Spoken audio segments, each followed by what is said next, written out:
ಆ ವಿಷಯದ ಬಗ್ಗೆ ಜ್ಞಾನವನ್ನು ಪಡೆದುಕೊಳ್ಳೋಣ. ನಾವೆಲ್ಲ ಇವತ್ತು ನಮಗೆಲ್ಲ ಗೊತ್ತಿದೆ,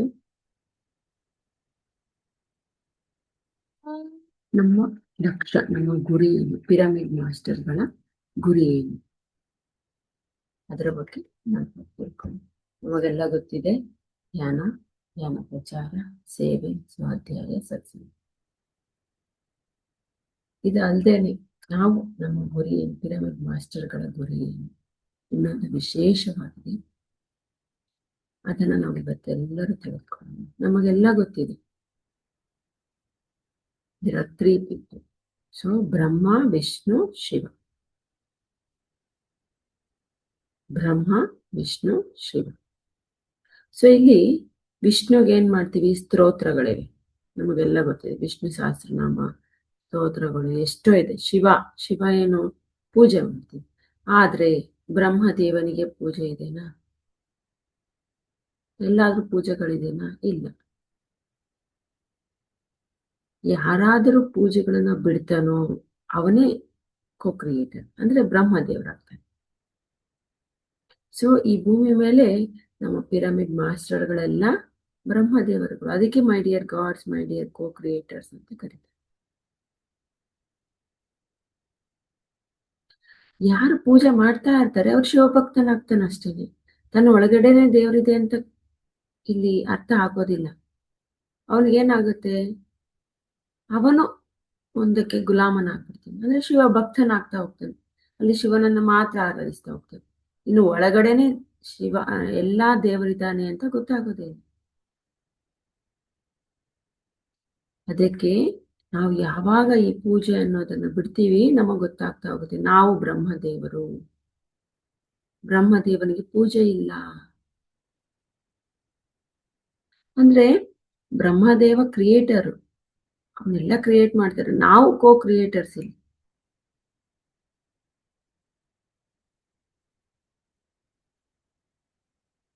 ಸೊ ಆ ಕೋ-ಕ್ರಿಯೇಟರ್ಸ್ ನಾವೆಲ್ಲರೂ.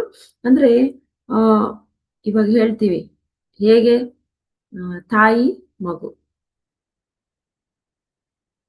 ತಾಯಿ ಒಂದು ಏನು, ಸೊ ಮಗುವಿಗೆ ಹೇಳ್ಕೊಡ್ತಾ ಇದೆ. ಹಾಗೆ ಇಲ್ಲಿ ಆ ಬ್ರಹ್ಮದೇವರು ನಮ್ಮ ಒಂದು ಕೋ-ಕ್ರಿಯೇಟರ್ಸ್. ನಾವೆಲ್ಲ ಚಿಕ್ಕ ಬ್ರಹ್ಮದೇವರುಗಳಿಗೆ ಹೇಳ್ತಾ ಇದ್ದೇನೆ, ನಾನು ಹೇಗೆ ಪೂಜೆ ಮಾಡ್ದೇನೆ ಬ್ರಹ್ಮ ಅದೇ, ನೀವು ಆ ರೀತಿ ಆಗಿ ಅಂತ. ಅದಕ್ಕೆ ವೇಮನ ಹೇಳ್ತಾರೆ ಒಂದದ್ರಲ್ಲಿ, ಚಿತ್ತ ಶುದ್ಧಿ ಲೇನಿ ಶಿವ ಪೂಜೆ ಲೇಲರ, ಭಾಂಡ ಶುದ್ಧಿ ಲೇನಿ ಪಾಕ ಮೇಲ.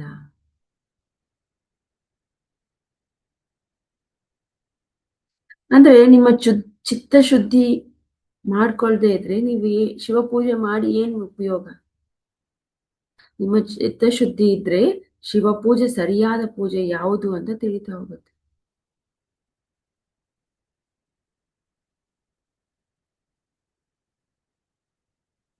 ಆಗ ನಮಗ್ ಗೊತ್ತಾಗ್ತಾ ಹೋಗುತ್ತೆ, ನಮ್ಮ ಚಿತ್ತ ಶುದ್ಧಿ ಆದಾಗ ಮಾತ್ರ ಗೊತ್ತಾಗುತ್ತೆ ನಾವೆಲ್ಲ ಬ್ರಹ್ಮದೇವರು. ನಾವ್ ಯಾವುದನ್ನ ಪೂಜೆ ಮಾಡೋ ಅವಶ್ಯಕತೆ ಇಲ್ಲ ಅನ್ನೋದು ನಮಗ್ ತಿಳಿತಾ ಹೋಗುತ್ತೆ. ಯಾವಾಗ ನಮ್ಮ ಚಿತ್ತ ಶುದ್ಧಿ ಇರಲ್ವೋ ಅವಾಗ ಗೊತ್ತಾಗ್ತಾ ಹೋಗುತ್ತೆ, ನಾನು ಆ ಪೂಜೆ ಮಾಡ್ಬೇಕು, ಇದನ್ನ ಮಾಡ್ಬೇಕು ಅನ್ನೋದು ತಿಳಿತಾ ಹೋಗುತ್ತೆ. ಸೊ ಫಸ್ಟ್ ನಾವು ನಮ್ಮನ್ನ ತಿಳಿಬೇಕು. ಆಗ ಮಾತ್ರ ಈ ಒಂದು ಬ್ರಹ್ಮಾಂಡದ ಜೊತೆ ಒಂದಾಗೋದಕ್ಕೆ ಸಾಧ್ಯ ಆಗುತ್ತೆ. ಬ್ರಹ್ಮ ಕ್ರಿಯೇಟರ್ ಜೊತೆ, ಬಿಕಾಸ್ ವಿ ಆರ್ ಕೋ-ಕ್ರಿಯೇಟರ್ಸ್. ಈ ಬ್ರಹ್ಮಾಂಡದ ಜೊತೆ ಒಂದಾಗ್ಬೇಕು ಅಂದ್ರೆ ನಾವು ನಮ್ಮನ್ನ ತಿಳಿದಾಗ ಮಾತ್ರ ಆ ಬ್ರಹ್ಮಾಂಡದ ಜೊತೆ ಒಂದಾಗ್ತೀವಿ. ಆ ಬ್ರಹ್ಮಾಂಡದ ಜೊತೆ ಒಂದಾಗಿದ್ದೀವಿ ಅಂದ್ರೆ ನಾವು ಕೋ-ಕ್ರಿಯೇಟರ್ಸ್. ನಾವು ಚಿಕ್ಕ ಚಿಕ್ಕ ಬ್ರಹ್ಮದೇವರುಗಳು.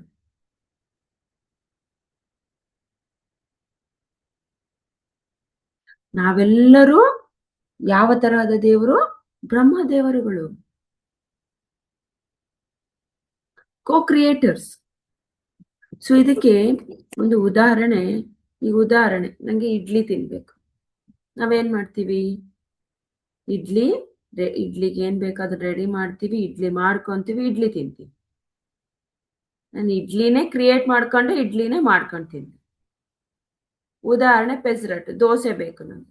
ದೋಸೆಗೆ ಏನು ಬೇಕು ರೆಡಿ ಮಾಡ್ತೀನಿ, ದೋಸೆ ಮಾಡ್ಕೊಳ್ತೀನಿ, ದೋಸೆ ತಿಂತೀನಿ. ಅಂದ್ರೆ what we create that we ಈಟ್.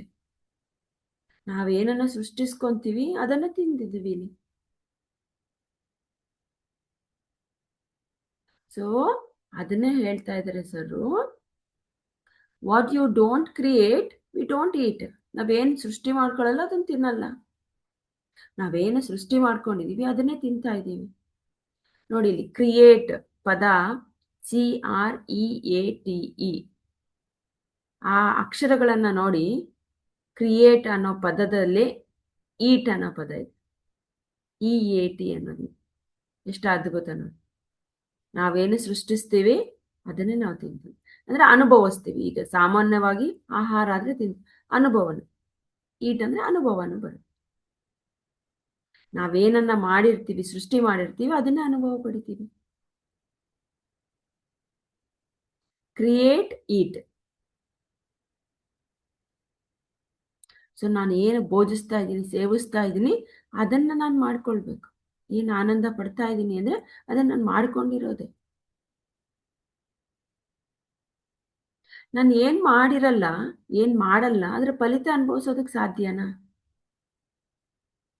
ನಾನು ಮಾಡದೇ ಇರೋದು ಫಲಿತ ಹೇಗೆ ಅನುಭವಿಸ್ತೀನಿ? ನಮ್ಮ ಭೂಮಿಯಲ್ಲಿ, ನಾನು ಉದಾಹರಣೆ, ನಮ್ಮ ಒಂದು ಭೂಮಿಯಲ್ಲಿ ಏನು ಬಿತ್ತೋದೇ ಇಲ್ಲ. ಹಾಗಾದ್ರೆ ಹೆಂಗೆ ನಾನು ಅದನ್ನ ಬೆಳೆಸೋದಕ್ಕೆ ಸಾಧ್ಯ ಆಗತ್ತೆ? ನಾನು ಏನ್ ಬಿತ್ತಿರ್ತೀನಿ ಅದನ್ನೇ ಬೆಳೆಸೋದಕ್ಕೆ ಸಾಧ್ಯ ಆಗತ್ತೆ.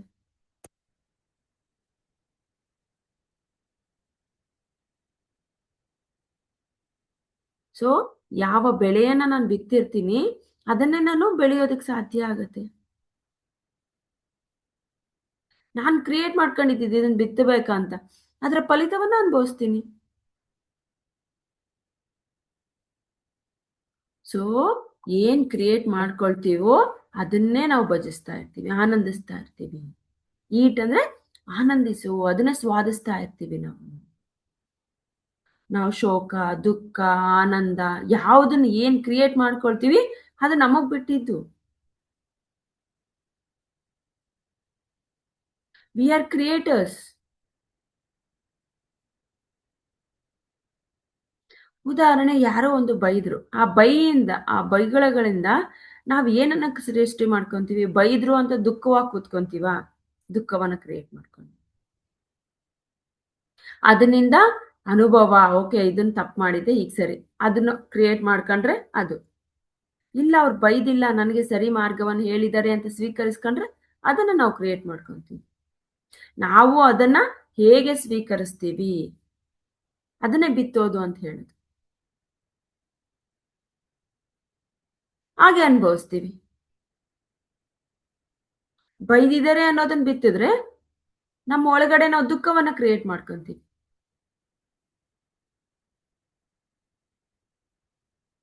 ಅದಕ್ಕೆ ನಾವ್ ಏನನ್ನ ಕ್ರಿಯೇಟ್ ಮಾಡ್ಕೋಬೇಕು ನಮ್ಮ ಕೈಯಲ್ಲಿದೆ. ಯಾವದನ್ನ? ದುಃಖವನ್ನ, ಭೋಗವನ್ನ, ಆನಂದವನ್ನ, ಏನನ್ನ ಕ್ರಿಯೇಟ್ ಮಾಡ್ಕೋಬೇಕು ಅದು ನಮ್ಮ ಕೈಯಲ್ಲಿದೆ. ಅದು ನಮಗ್ ಬಿಟ್ಟಿದ್ದು. ಅದಕ್ಕೆ ನೋಡಿ ಪತ್ರಿ ಸರ್ ಹೇಳ್ತಾರೆ, ಕೈಲಾಸಪುರಿ ನಮಗೆಲ್ಲ ಗೊತ್ತಿದೆ. ಕಡ್ತಾಲ ಕೈಲಾಸಪುರಿ, ಮೆಹಬೂಬ್ ನಗರ ಜಿಲ್ಲೆಯಲ್ಲಿರುವಂತಹ ಕೈಲಾಸಪುರಿ, ಅಲ್ಲಿ ಒಂದು ದೊಡ್ಡ ಧ್ಯಾನ ಮಹಾಚಕ್ರ ನಡೆಯುತ್ತೆ. ನಮಗೆಲ್ಲ ಗೊತ್ತಿದೆ. ಪ್ರತಿ ವರ್ಷ ಎಲ್ರೂ ಓಡ್ತಾ ಬರ್ತಾರೆ. ಅದನ್ನ ಕ್ರಿಯೇಟ್ ಮಾಡಿದ್ಯಾರು? ನಮ್ಮ ಗುರುಗಳು. ಅದು ರಿಯಾಲಿಟಿ.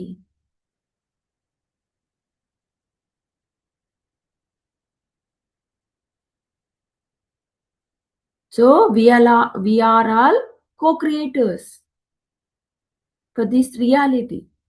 ಆ ಒಂದು ರಿಯಾಲಿಟಿ ಸತ್ಯಕ್ಕೆ ನಾವೆಲ್ಲರೂ co-creators, ಅನುಭವಸ್ಥರು. ಕ್ರಿಯೇಟ್ ಮಾಡಿದೀವಿ, ಇವಾಗ ಏನ್ ಮಾಡ್ತಿದೀವಿ? ಅಲ್ಲಿ ನಡೆದಾಗ ಅನುಭವ, ಅದನ್ನ ಸ್ವಾದ ಪಡ್ತಾ ಇದೀವಿ, ಭೋಜಿಸ್ತಾ ಇದೀವಿ ಅದನ್ನ. ಸೊ ಈ ಒಂದು ವಾಸ್ತವ ಕಡ್ತಾಲಲ್ಲಿ ನಡೀತಕ್ಕಂಥದನ್ನ ನಾವೇ ಉದ್ಭವಿಸ್ಕೊಂಡ್ವಿ, ನಾವೇ ಕ್ರಿಯೇಟ್ ಮಾಡ್ಕೊಂಡ್ವಿ ನಮಗೋಸ್ಕರನೇ. ಈಗ ನಾವೇನ್ ಮಾಡ್ತಿದೀವಿ? ಅದನ್ನ ಭಜಿಸ್ತಾ ಇದೀವಿ, ಆನಂದ ಪಡ್ತಾ ಇದೀವಿ.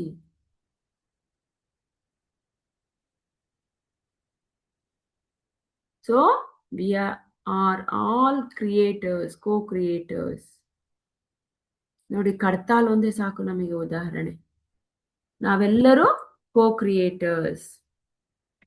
ಪ್ರತಿ ವರ್ಷ ನಮ್ಗೆಲ್ಲ ಗೊತ್ತಿದೆ ಈ ಕಡ್ತಾಲಲ್ಲಿ ಎಷ್ಟು ಅದ್ಭುತವಾಗಿ ನಡೆಯುತ್ತೆ. ಸೊ ಈಗೆಲ್ಲ ನಮ್ಮ ಕೋ ಕ್ರಿಯೇಟರ್ಸ್ ನಾವೆಲ್ಲರೂ ಅಂತ ಗೊತ್ತಾಯ್ತು. ಹಾಗಾದ್ರೆ ನಮ್ಮ ಲಕ್ಷ್ಯ ಏನು? ನಾವ್ ಏನನ್ನ ಕ್ರಿಯೇಟ್ ಮಾಡ್ಬೇಕು, ಯಾವ ತರಹದನ್ನ ಕ್ರಿಯೇಟ್ ಮಾಡ್ಬೇಕು, ನಾವು ತಿಳ್ಕೊಬೇಕಲ್ವಾ? ನಮ್ಮ ಕೈಯಲ್ಲೇ ಎಲ್ಲ ಇದೆ. ನಾನು ಹೇಳ್ದೆ, ಏನೋ ದುಃಖ, ನೋವು, ನಲಿವು, ಆನಂದ, ಯಾವ್ದು ಬೇಕಂದ್ರೆ ನಾವು ಕ್ರಿಯೇಟ್ ಮಾಡ್ಕೋಬಹುದು ನಮ್ಮ ಕೈ. ಹಾಗಾದ್ರೆ ಏನನ್ನು ಕ್ರಿಯೇಟ್ ಮಾಡ್ಬೇಕು? ಸೊ ಫಸ್ಟ್ ನಾವೆಲ್ಲರೂ ಪಿರಮಿಡ್ ಮಾಸ್ಟರ್ಗಳಂತ ನಮಗೆ ಗೊತ್ತಿದೆ. ಹಾಗಾದ್ರೆ ಈ ಪಿರಮಿಡ್ ಮಾಸ್ಟರ್ಗಳ ಲಕ್ಷ್ಯ ಏನು? ಈ ಭೂಮಿಗೆ ಏತಕ್ಕಾಗಿ ಪಿರಮಿಡ್ ಮಾಸ್ಟರ್ಗಳು ಬಂದಿದ್ದಾರೆ? ನಾವು ಅದನ್ನ ತಿಳ್ಕೊಬೇಕಾಗಿದೆ. ನಾವು ಕ್ರಿಯೇಟರ್ಸ್ ಅಂತ ಗೊತ್ತಾಯ್ತು. ಕ್ರಿಯೇಟರ್ಸ್ ಆದ್ಮೇಲೆ, ಕೋ ಕ್ರಿಯೇಟರ್ಸ್ ಆದ್ಮೇಲೆ ಯಾವ ತರ ಲಕ್ಷ್ಯ ನಮ್ಮಲ್ಲಿ ಇರಬೇಕು? ನಾವೇ ಕ್ರಿಯೇಟ್ ಮಾಡ್ಕೋಬೇಕಂದ್ರೆ ಯಾವ ತರದನ್ನ ನಾವು ಕ್ರಿಯೇಟ್ ಮಾಡ್ಕೋಬೇಕು? ಸೊ ಈಗ ಉದಾಹರಣೆ, ಬಿಸ್ಮಿಲ್ಲಾ ಖಾನ್ ಇದ್ದಾರೆ. ಅವ್ರು ಏತಕ್ಕಾಗಿ?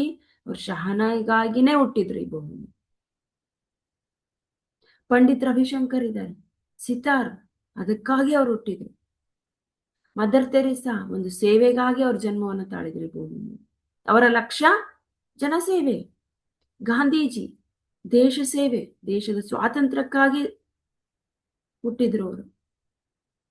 ಹೀಗೆ ಒಬ್ಬೊಬ್ಬರು ಭೂಮಿ ಮೇಲೆ ಹುಟ್ಟಿರುವಂತಹ ಪ್ರತಿಯೊಬ್ಬರಿಗೂ ಅವರದೇ ಆದಂತಹ ಲಕ್ಷ್ಯ ಇದೆ.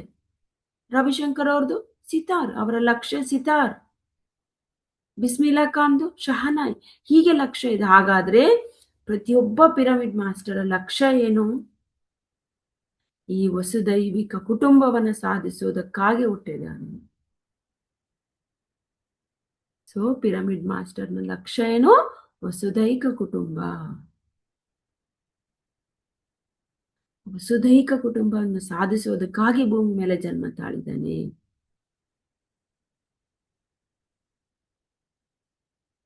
ಏನು ವಸುದೈಕ ಕುಟುಂಬ? ನಾವು ಪಿರಮಿಡ್ ಮಾಸ್ಟರ್ಗಳೆಲ್ಲ ಒಂದೇ. ಆತ್ಮ ಬಂಧುಗಳು. ಅದನ್ನ ಕ್ರಿಯೇಟ್ ಮಾಡೋದಕ್ಕೆ ಜನ್ಮ ತಾಳಿದ್ದಾನೆ.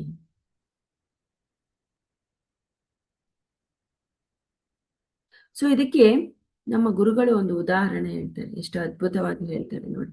ಸೊ ಪತ್ರಿಸರು ಅವರ ಚಿಕ್ಕ ಕನಸಿನಲ್ಲಿ ಚಿಕ್ಕ ವಯಸ್ಸಿನಲ್ಲಿ ಅವ್ರಿಗೊಂದು ಕನಸಿತ್ತು, MBBS ಡಾಕ್ಟರ್ ಆಗ್ಬೇಕು ನಾನು ಅಂತ. ಆದ್ರೆ ಅವ್ರಿಗೆ ಆ ಸೀಟ್ ಸಿಗಲ್ಲ, ಕೋಪ ಬರುತ್ತೆ. ಆಗ ಅವರು, ನಮಗೆಲ್ಲ ಗೊತ್ತಿದೆ, IAS ಪ್ರಿಪೇರ್ ಆಗ್ತಾ ಹೋಗ್ತಾರೆ, ನಾನು IAS ಆಗೋಣ ಅಂತ. ಸೊ ಆಗ IASಗೆ ಅಟೆಂಡ್ ಮಾಡ್ತಾರೆ, 3 ಸರಿ ಅಟೆಂಡ್ ಮಾಡ್ತಾರೆ. 3 ಸರಿನೂ ರಿಟರ್ನ್ ಎಕ್ಸಾಮ್ ಬರೀತಾರೆ. ರಿಟರ್ನ್ ಎಕ್ಸಾಮ್ ಅಲ್ಲಿ ಪಾಸ್ ಆಗ್ತಾರೆ, ಆದ್ರೆ ಇಂಟರ್ವ್ಯೂಸ್ ಅಲ್ಲಿ ಫೇಲ್ ಆಗ್ತಾ ಹೋಗ್ತಾರೆ. ಅವ್ರಿಗೆ ತುಂಬಾ ಕೋಪ ಬರ್ತಾ ಹೋಗುತ್ತೆ. ಸರ್ ಹೇಳ್ತಾರೆ, ನಾನು 3 ಸರಿ ಬರ್ದಿದ್ದೀನಿ, ಪಾಸ್ ಆಗಿದ್ದೀನಿ, ಆದ್ರೆ ಇಂಟರ್ವ್ಯೂನಲ್ಲಿ ಫೇಲ್ ಆಗ್ತಿದ್ದೀನಿ.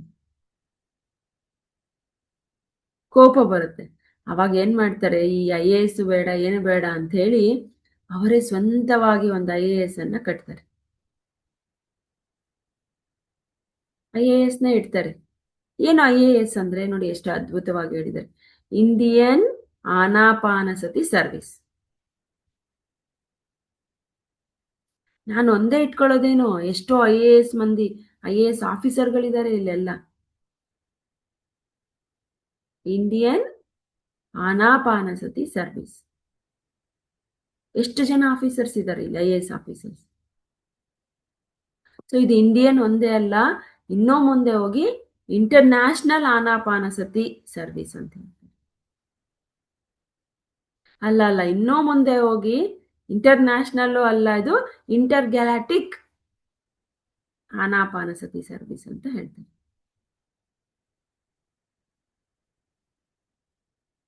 ಅಂದ್ರೆ ಇಲ್ಲಿ IAS ಆಗೋದಕ್ಕೆ ಹೋಗಿದ್ದು, ಎಲ್ಲರ ಒತ್ತಾಯಕ್ಕೆ ಹೋಗಿದ್ರು. ಅದಕ್ಕೆ ಅವರೇ ತಮ್ಮ ಒಂದು IAS ಅನ್ನ ಹೊಸದನ್ನ ಕ್ರಿಯೇಟ್ ಮಾಡಿದ್ರು. ಎಷ್ಟು ಜನ ಕ್ರಿಯೇಟರ್ಸ್ ಇಲ್ಲೆಲ್ಲ? ನಾವೆಲ್ಲರೂ IAS ಆಫೀಸರ್ಗಳೇ.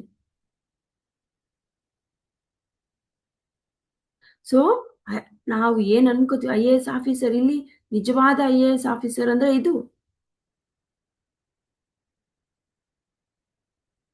ಸೊ ಇನ್ನೊಂದು ಅರ್ಥನೂ ಹೇಳ್ತಾರೆ IAS ಆಫೀಸ್ ಅಂದ್ರೆ ಸರ್, ಇಂಡಿಯನ್ ಆತ್ಮಾರಾಮ ಸರ್ವಿಸ್. ನೋಡಿ ಎಷ್ಟು ಅದ್ಭುತವಾಗಿ ಹೇಳಿದ್ದೇನೆ. Indian Anapanasati service, Indian Atmarama service. ಅಂದ್ರೆ ನಾನು ಯಾರು? ಆತ್ಮಾರಾಮ. We all are atmas. ನಮ್ಗೆ ಗೊತ್ತಿದೆ ನಾವೆಲ್ಲ ಆತ್ಮ ಪದಾರ್ಥ ಅಂತ. We are creators. ನಮ್ಮ ಲಕ್ಷ್ಯ ಎದಕ್ಕಾಗಿ ಹುಟ್ಟಿದೀವಿ? ನಾವು ಹುಟ್ಟಿರೋದು ಈ ಒಂದು ಅದ್ಭುತವಾದ ವಸುದೈಕ ಕುಟುಂಬವನ್ನ ಸೃಷ್ಟಿಸುವುದಕ್ಕಾಗಿ, ಈ ಅದ್ಭುತವಾದ ಬೃಂದಾವನವನ್ನು ಸೃಷ್ಟಿಸುವುದಕ್ಕಾಗಿ. ಸರ್ ಹೇಳ್ತಾರೆ, ಈ ಬೃಂದಾವನ 7 ಕೋಟಿ ಹೂಗಳಿರುತ್ತೆ ಅಂತೇಳಿ. ಆ ಹೂಗಳನ್ನ ಒಟ್ಟಿಗೆ ಸೇರಿಸಿ ಸೃಷ್ಟಿಸಿದಾಗ ಎಷ್ಟು ಅದ್ಭುತವಾಗಿರುತ್ತೆ. ಹಂಗೆ ಈ ವಸುದೈವಿಕ ಕುಟುಂಬದಲ್ಲಿ ಪ್ರತಿಯೊಬ್ಬರನ್ನ ಸೇರಿಸಿದಾಗ ಪಿರಮಿಡ್ ಮಾಸ್ಟರ್ಗಳು, ಅದು ಅದ್ಭುತವಾಗಿರುತ್ತೆ. ಅದನ್ನ ಸೃಷ್ಟಿಸುವುದಕ್ಕಾಗಿ ಪಿರಮಿಡ್ ಮಾಸ್ಟರ್ಗಳು ಹುಟ್ಟಿದ್ದಾರೆ. ಅವರ ಲಕ್ಷ್ಯನೇ ಅದು. ಅದೇ ನಮ್ಮ ಗೋಲ್, ನಮ್ಮ ಲಕ್ಷ್ಯ, ನಮ್ಮ ಗುರಿ. ಹಾಗಾದ್ರೆ ನಾವೇನ್ ಮಾಡ್ಬೇಕು? ಆ ಲಕ್ಷ್ಯ ಇಟ್ಕೊಂಡು ನಾವು ಪ್ರತಿನಿತ್ಯ ಅದನ್ನ ಮಾಡ್ತಾ ಇರ್ಬೇಕು. ಮಾಡ್ತಾ ಇದ್ದೀವಿ. ಪಿರಮಿಡ್ ಮಾಸ್ಟರ್ಗಳೆಲ್ಲ ಆ ಲಕ್ಷ್ಯದ ಕಡೆ, ಗುರಿಯ ಕಡೆನೆ ಸೇರ್ತಾ ಇದ್ದಾರೆ ಎಲ್ರು. ನಮಗ್ ಲಕ್ಷ್ಯ ಇಲ್ಲ ಅಂದ್ರೆ ಏನೂ ಮಾಡೋದಕ್ಕೆ ಸಾಧ್ಯ ಇಲ್ಲ. ಈಗ ಉದಾಹರಣೆ, ನಾವೊಂದು ರಂಗೋಲಿಯನ್ನ ಹಾಕ್ಬೇಕು. ಚುಕ್ಕೆ ಇಟ್ಬಿಟ್ಟು ಹಾಕ್ತಾ ಹೋದ್ರೆ ಆ ಚುಕ್ಕೆಗಳನ್ನ ಸೇರಿಸಿ ಹಾಕ್ತಾ ಹೋಗ್ತೀವಿ. ನಮಗ್ ಗೊತ್ತಿದೆ ಚುಕ್ಕೆಯಿಂದ ಚುಕ್ಕೆಗೆ ಸೇರಿದ್ರೆ ಎಷ್ಟು ಅದ್ಭುತವಾಗಿ ರೆಡಿ ಆಗುತ್ತೆ. ಹಾಗೆ ಚುಕ್ಕೆ ಇಲ್ದೆ ಆಗ್ತಾ ಹೋದ್ರೆ ಅದೆಲ್ಲೆಲ್ಗೋ ಹಂಗೆ ಹೋಗ್ತಾನೆ ಇರುತ್ತೆ, ಬೆಳಿತಾನೆ ಇರುತ್ತೆ. ನೋಡಿ, ಅದು ಕೊನೆ ಅನ್ನೋದೇ ಇಲ್ಲ. ಚುಕ್ಕೆ ಇಟ್ಟು ಹಾಕಿದಾಗ ಎಷ್ಟು ಅಷ್ಟೇ. ಆದ್ರೆ ಚುಕ್ಕೆ ಇಲ್ದೆ ಇದ್ರೆ ಹೋದ್ರೆ ಅದನ್ನ ನೀವು ಬೆಳೆಸ್ತಾ ಹೋಗಿ, ಅದೆಷ್ಟು ದೊಡ್ಡ ರಂಗೋಲಿ ಆಗ್ತಾ ಹೋಗುತ್ತೆ. ಅದಕ್ಕೆ ಫ್ರೀ ಹ್ಯಾಂಡ್ ರಂಗೋಲಿ ಅಂತಾರೆ ಅದನ್ನು. There is no limit. ಅದಕ್ಕೆ ಇಲ್ಲಿ ಆ ಚುಕ್ಕೆ ಅನ್ನೋದು ಒಂದು ಲಕ್ಷ್ಯವನ್ನ ಇಟ್ಕೊಂಡಾಗ ಮಾತ್ರ ನಾವು ಬೆಳೆಯುತ್ತೀವಿ. ಇಲ್ಲ ಅಂದ್ರೆ ಎಲ್ಲೆಲ್ಲೋ ಹೋಗ್ತಾ ಇರ್ತೀವಿ. ಚುಕ್ಕೆ ಅನ್ನೋದು ನಮ್ ಲಕ್ಷ್ಯ. ವಸುದೈವಿಕ ಕುಟುಂಬ ರೆಡಿ ಮಾಡ್ಬೇಕು, ನಾವು ಬೆಳೆಸ್ಬೇಕು ಅದನ್ನ. ಆಗ ಎಲ್ಲ ಸೇರ್ತಾ ಹೋಗುತ್ತೆ. ಆಗ ಒಂದು ಅದ್ಭುತವಾದ ವಸುದೈವಿಕ ಕುಟುಂಬ ರೆಡಿ ಆಗ್ತಾ ಹೋಗುತ್ತೆ. ಇಲ್ಲ ಅಂದ್ರೆ ಎಲ್ಲೆಲ್ಲೋ ಹೋಗ್ಬಿಡುತ್ತೆ. ನಮ್ಮ ಗುರಿ, ನಮ್ಮ ಗಮ್ಯ, ನಮ್ಮ ಲಕ್ಷ್ಯ ಏನು ಅಂದ್ರೆ ವಸುದೈವಿಕ ಕುಟುಂಬ. ನಾವೆಲ್ಲರೂ ಒಂದು ಚಿಕ್ಕ ಎಂಟಿಟಿ. ಎಲ್ಲ ಎಂಟಿಟಿಗಳು ಸೇರಿದ್ರೆ ಬೃಹತ್ ಎಂಟಿಟಿ ಆಗುತ್ತೆ, ಮೆಗಾ ಎಂಟಿಟಿ ಆಗುತ್ತೆ. ಆ ಒಂದು ಎಂಟಿಟಿ ಯಾವುದು? PSSM, pyramid spiritual society movement. So ಇವತ್ತು, ನಾಳೆ, ನಾಡಿದ್ದು ಎಲ್ರು ಈ ಭೂಮಿ ಮೇಲೆ ಇರ್ತಕ್ಕಂಥ ಪ್ರತಿಯೊಬ್ಬನು ಈ PSSMಗೆ ಬರಲೇಬೇಕು.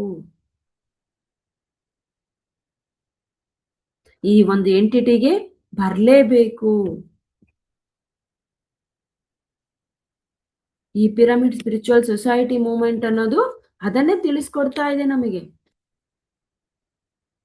ಸೊ ಸರ್ ಹೇಳ್ತಿದ್ದಾರೆ, ನಾನು ಫಸ್ಟ್ ಟೈಮ್ ಬಂದಾಗ ನಾನು ಧ್ಯಾನ ಹೇಳ್ಕೊಡಕ್ಕೆ ನಾನು ಒಬ್ಬನೇ ಇದ್ದೆ. ನಾನು ಒಬ್ನೇ ಹೇಳ್ತಾ ಇದ್ದೆ. ಈಗ ಎಷ್ಟು ಲಕ್ಷಗಟ್ಟಲೆ ಜನ ಪ್ರಾರಂಭ ಆಗಿದ್ದಾರೆ.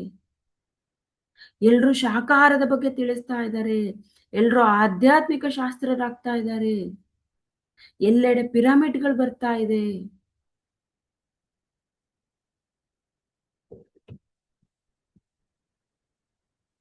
ಅದೇ ನಮ್ಮ ಲಕ್ಷ್ಯ. ಆ ವಸುದೈವಿಕ ಕುಟುಂಬ ಇದೆಲ್ಲವನ್ನು ಸೃಷ್ಟಿಸೋದೇ ನಮ್ಮ ಲಕ್ಷ್ಯ.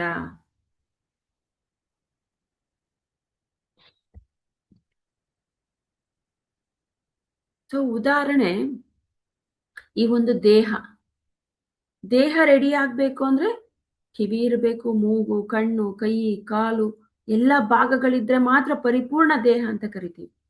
ಇಲ್ಲ ಅಂದ್ರೆ ದೇಹ ಆಗೋದಕ್ಕೆ ಸಾಧ್ಯನಾ? ಸೊ ಪರಿಪೂರ್ಣ ದೇಹ ಆಗೋದಕ್ಕೆ ಸಾಧ್ಯನೇ, ಎಲ್ಲ ಭಾಗಗಳಿದ್ರೆ ಮಾತ್ರ ಪರಿಪೂರ್ಣ ದೇಹ ಅಂತ ಕರಿತೀವಿ. ಹಾಗೆ ಈ PSSM-ನಲ್ಲಿ ನಾವೆಲ್ಲ ಒಂದು ಎಂಟಿಟಿ, ಈ ಒಂದೊಂದು ಎಂಟಿಟಿಗಳೆಲ್ಲ ಸೇರಿ ಕೆಲಸ ಮಾಡಿದ್ರೆ ಆ ವಸುದೈವಿಕ ಕುಟುಂಬ ಅನ್ನೋ ಒಂದು ಬೃಹತ್ ಎಂಟಿಟಿ ಸೃಷ್ಟಿಯಾಗುತ್ತೆ. ಹೇಗೆ ದೇಹ ಸೃಷ್ಟಿಯಾಗಿದೆ ಒಂದೊಂದು ಭಾಗಗಳಿಂದ, ನಾವು ಒಂದೊಂದು ಎಂಟಿಟಿ ಕೆಲಸ ಮಾಡ್ತಾ ಹೋದ್ರೆ ಆ ವಸುದೈವಿಕ ಕುಟುಂಬ ಲಕ್ಷ್ಯವನ್ನ ಸೇರೋದ್ರಲ್ಲಿ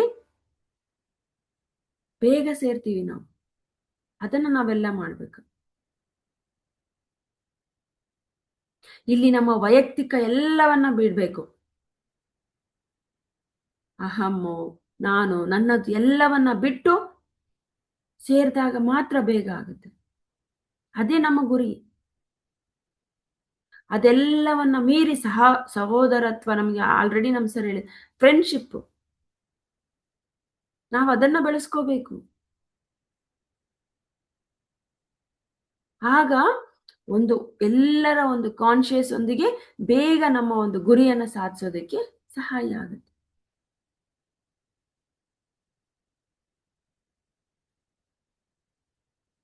ಸೊ ಇಲ್ಲಿ ಒಂದು ಪೂರ್ಣತೆ ಬರಬೇಕು, ಈ ಪರ್ಫೆಕ್ಷನ್. ನಾನು ಹೇಳಿದೆ, ಈ ಒಂದು ದೇಹ ಪರಿಪೂರ್ಣವಾಗಿ ರೆಡಿ ಆಗುತ್ತೆ ಅಂದ್ರೆ ಈ ಎಲ್ಲ ಒಂದು ಭಾಗಗಳಿಂದ. ಈ ಪೂರ್ಣತೆ ಯಾವಾಗ ಬರುತ್ತೆ? ನಮಗೆಲ್ಲ ಗೊತ್ತಿದೆ ಪ್ರಕೃತಿ ಎಷ್ಟು ಪರಿಪೂರ್ಣವಾಗಿದೆ. ಸೊ ಇಲ್ಲಿ ಪೂರ್ಣ, ಪ್ರತಿಯೊಂದು ಪೂರ್ಣ. ನಾವು ಮಾಡುವ ಲಕ್ಷ್ಯ ಕೂಡ ಆ ರೀತಿಯಲ್ಲಿ ಇರಬೇಕು. ನಾವೆಲ್ಲರೂ ಈ ಒಂದು ಭೂಮಿ ಮೇಲೆ ಬಂದಿದ್ದೀವಿ, ಪಿರಮಿಡ್ ಮಾಸ್ಟರ್ಗಳಾಗಿದ್ದೀವಿ. ಈ ದೇಹವನ್ನ ಹೇಗ್ ತಗೊಂಡಿದ್ದೀವಿ? ಈ ದೇಹವನ್ನ ನಾವು ತಗೊಂಡಿದ್ದೀವಿ ಅನುಭವ, ಈ ಒಂದು ಪ್ರಾಪಂಚಿಕ ಅನುಭವಗಳನ್ನ ಪಡೆಯೋದಕ್ಕೋಸ್ಕರ ತಗೊಂಡಿದ್ದೀವಿ ಅಷ್ಟೇ.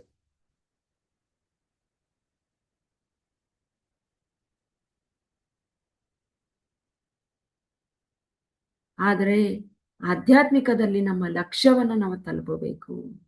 ನಮ್ಮ ಲಕ್ಷ್ಯ ಈ ವಸುದೈವಿಕ ಕುಟುಂಬವನ್ನು ಸೇರುವುದು. ನಾವೆಲ್ಲರೂ ಪಿರಮಿಡ್ ಮಾಸ್ಟರ್ಗಳು.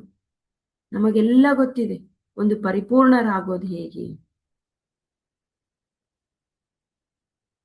ಮೊದಲು ನಾವೆಲ್ಲ ಸ್ನೇಹಿತರು,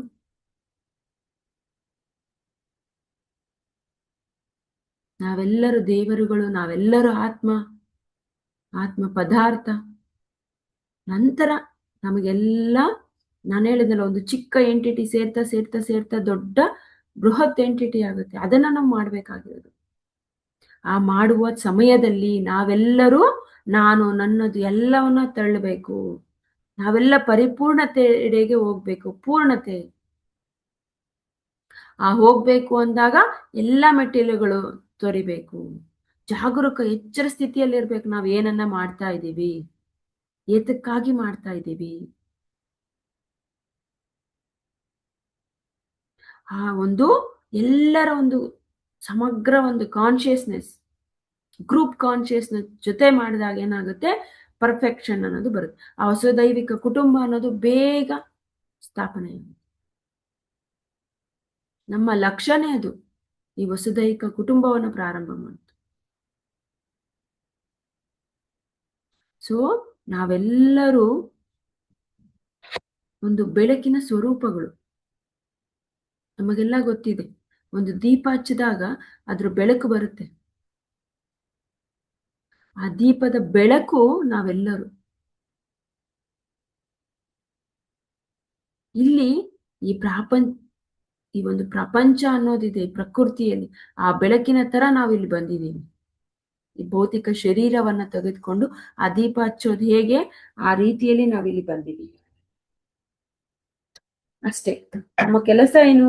ಎಲ್ರಿಗೂ ಬೆಳಕಾಗೋದು, ಎಲ್ರಿಗೂ ಬೆಳಕಾಗಿ ಇದರ ಬಗ್ಗೆ ಅರಿವನ್ನ ಮೂಡಿಸ್ತಾ ಹೋಗೋದು. ಅದನ್ನ ನಾವು ಮಾಡ್ಬೇಕಾಗಿರೋದು.